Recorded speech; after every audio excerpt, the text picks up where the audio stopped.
Hello, it's Saturday the 31st of October. You're tuned in to our 6 p.m. newscast coming to you from Arirang's news centre in Seoul. It's very good to have you with us. I'm Mark Broome. We start at the nation's top office, where President Park Geun-hye has been holding talks with Chinese Premier Li Keqiang. The meeting is being held on the sidelines of a trilateral summit between South Korea, China and Japan set for Sunday. For more, let's go live to our Hwang Sung-hee at the presidential office. Sung-hee, what's the latest? Well, Mark, the summit should be over just now, and the two leaders are expected to be presiding over a signing ceremony for a handful of MOUs, but no details have been released about that for now. President Park and Premier Li Keqiang are believed to have discussed a range of issues, including North Korea's nuclear program and boosting bilateral economic cooperation. Now, this is the Chinese Premier's first visit to Seoul since taking office and comes less than 2 months since President Park's trip to Beijing in September. South Korea's presidential office says that Li's trip will be an opportunity for Seoul and Beijing to upgrade their relations to a new level. Mark? And Sung-hee, today is the first day of a busy and highly anticipated period of regional diplomacy for South Korea. What can we expect over the next couple of days? Well, like you said, yes, all eyes are on what will happen tomorrow and Monday. On Sunday, leaders from South Korea, China and Japan will hold their first trilateral summit in more than 3 years. The last meeting took place in May of 2012 in Beijing. Now, the three leaders are expected to discuss all pending issues in the region. To name a few, they could discuss the thorny subjects of Japan's wartime sexual enslavement of women, Japan's new security law giving it rights to collective self-defense, as well as the dispute in the South China Sea. Now, the leaders will also release a joint declaration following the summit, so that's something to look out for. On Monday, President Park will hold her first bilateral summit with Japanese Prime Minister Shinzo Abe for some much-needed engagement. But the two sides have been haggling over issues like the date and agenda of the summit, so we'll still have to wait and see if that meeting will lead to any substantial progress. Mark? Well, thank you very much, Sung-hee, for your report. That was our Hwang Sung-hee reporting live from the presidential office on the South Korea-China summit. Now, in other news, a newly submitted UN resolution is urging North Korea to join the International Labour Organization and comply with all its laws. This comes hot on the heels of a UN report that blasted the regime for making huge sums of money off tens of thousands of North Koreans forced to work overseas. Kwon Jang-ho reports. The European Union and Japan have submitted a draft resolution to the UN General Assembly's Third Committee, condemning North Korea's human rights violations. Co-sponsored by over 40 nations, including South Korea and the US, this will be the 11th year such a resolution is adopted when it is passed in mid-November. But this year, there's a call for North Korea to become a member of the International Labour Organization and comply with all labour-related pacts. In previous years, there has been recommendations for the regime to work with the UN agency, but this is the first time that there has been explicit calls for North Korea to join it. This comes amid growing criticism of the North for exploiting tens of thousands of its own citizens in foreign countries to earn cash for the regime. A recent UN report says more than 50,000 North Koreans are working as modern-day slaves in the construction, mining, logging and textile industries. They are said to work up to 20 hours a day for less than $150 a month. The report also says that employers pay Pyongyang up to $2.3 billion a year in foreign currency, which they are unable to earn otherwise due to international sanctions. These working conditions severely violate the international labour standards set by the ILO. The draft resolution also calls on Pyongyang to shut down its extensive system of political prison camps and encourages the UN Security Council to refer North Korea's human rights violations to the International Criminal Court. Kwon Jang-ho, Arirang News. US arms manufacturer Lockheed Martin has retracted an earlier claim that Seoul and Washington are in talks about deploying its THAAD missile defense system to the Korean Peninsula. The company released a statement Friday saying it regretted the inaccurate information that was provided at a news conference a day earlier by Mike Trotsky, its vice president for air and missile defense systems. South Korea and the US deny any negotiations are underway. It's unclear what prompted the Lockheed official to make such a statement.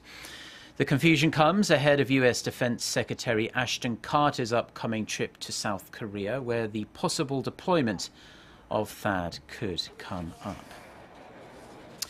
Indonesia has signed off on the first phase of funds for the joint development of South Korea's fighter jet project. Government officials in Seoul say Indonesia's parliament approved the $78.6 million budget for the project dubbed KFX. The cash is the first part of the $1.5 billion Indonesia has agreed to invest. However, the KFX project is thought to be on rocky ground, as the United States refused to transfer some of the key technologies considered vital to the development of a fighter jet with stealth capabilities. Local developers insist Korea can develop its own technologies, but critics are not convinced. Korea plans to build 120 combat jets by 2025. The number of firms listed on Korea's two major stock markets is expected to hit a 13-year high this year. The Korea Exchange says that, as of the end of October, 88 companies were newly listed on the benchmark Kospi and the secondary tech-heavy Kosdaq. That easily surpasses the 79 recorded for the whole of last year. On top of that, 15 more firms will be confirmed before the end of the year, pushing the total well past 100. The Korea Exchange says that means yearly listings will reach the highest level since 2002, when Korea's venture capital industry experienced a boom. At least 27 people have been killed and more than 180 injured from a fire and subsequent explosion at a nightclub in Bucharest. Witnesses say around 400 people were at a rock concert and the venue when a pillar and a club ceiling caught fire before the blast occurred. Now, officials say a band's pyrotechnical show sparked the fire.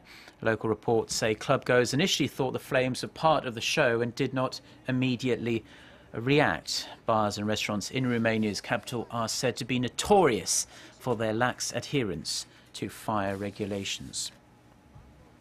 US President Barack Obama has authorized US special forces to be sent to Syria to join the fight against Islamic State militants, a move that seems to run contrary to the president's promise not to put American boots on the ground in Syria.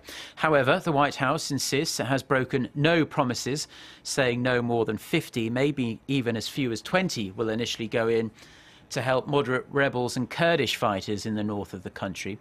A US defense official says they will help prepare the local forces to retake and ultimately hold Raqqa, which is IS's de facto capital. In Vienna on Friday, leading diplomats, including envoys from the US, Russia, Iran and Saudi Arabia, met and agreed to work towards a ceasefire. When asked about how he sees the current situation in Syria, US Secretary of State John Kerry said the challenge is nothing less than charting a course out of hell. Now, in a potentially significant breakthrough, researchers in Korea have identified the protein that suppresses glucose production in the liver. And there's hope their discovery could lead to new treatments for diabetes down the road. Our Park Se-young has this report. Diabetes is a group of metabolic diseases which causes high blood sugar levels in patients because of a body's inability to produce enough insulin, cells not responding properly to insulin, or both. Insulin causes cells to absorb glucose from the blood. It also stimulates the liver to store glucose for later use to control blood sugar levels in the body. Now, a research team from Korea has discovered an insulin-inducible protein. When insulin increases the expression of the SMILE protein, it suppresses the expression of genes that generate glucose. Overexpression of the SMILE protein significantly reduced blood sugar in mice that were fed high-fat diets. This is because the genes key to glucose generation in the liver have been suppressed. The study was published in the journal Diabetes, and researchers say they look forward to treating the disease by enhancing SMILE expression in patients. Park Se-young, Arirang News. Now, finally, we're going to take a brief look at the weather, and it is starting to feel like winter is almost with us now. We're going to see the overnight low plunge to below freezing in many parts of the country tonight, so bundle up if you're heading out for the Halloween festivities.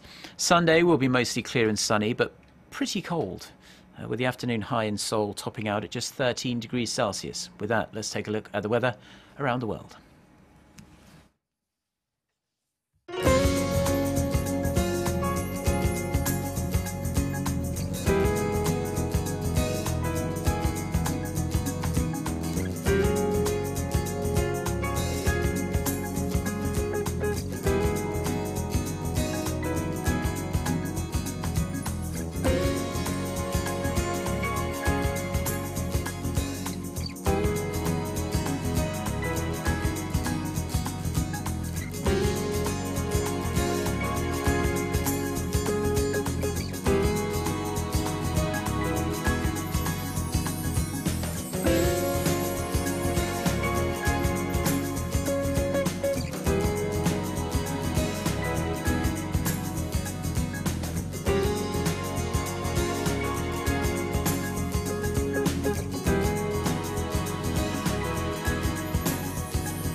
Well, that's pretty much all we have for now. There are more ways to connect to Arirang. If you want to catch up on the latest news, you can either download our smartphone application, just search for Arirang TV in the usual places. You can also check out the website, just go to arirang.com/news.